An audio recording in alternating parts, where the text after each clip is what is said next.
Hello, this is Michael Fortenberry. I had to start a second video because I ran out of 5 minutes. This is just showing the Bluehost account where I have created this database and put it into a website to be run over the internet.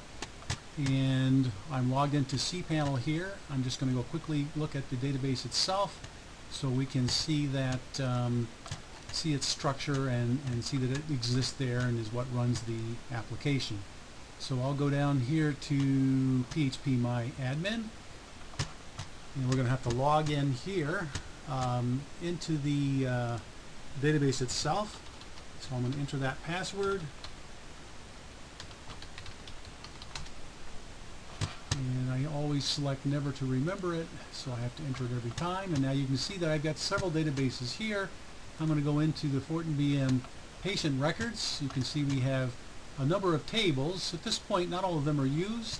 We use the patient table, we use the service entries table, and we use the site users, which is where the users and passwords come from to log into the account. If I go to patient table, you can see that I have a number of rows in here. These are the ones we've been displaying. Mickey Rooney, Vincent DiGiorgio, Stefan Maxwell, there's my for 009, Michael Fortenberry, etc. The structure of that table looks like this. We've got a lot of varchars, some dates, some integers, and so forth, and these are all the fields in the table. Then we'll go to look at service entries.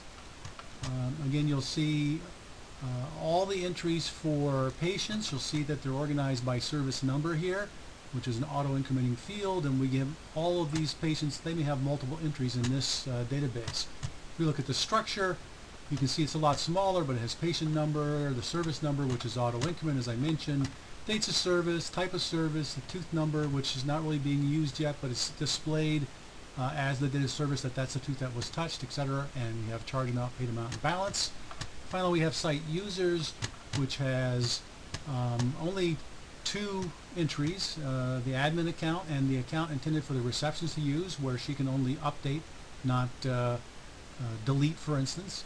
And then the structure of that table is very simple. We've got a couple of varchars, and that's the, again, use the fields to hold the username and the user password for each of those user accounts that have been added to look at the database.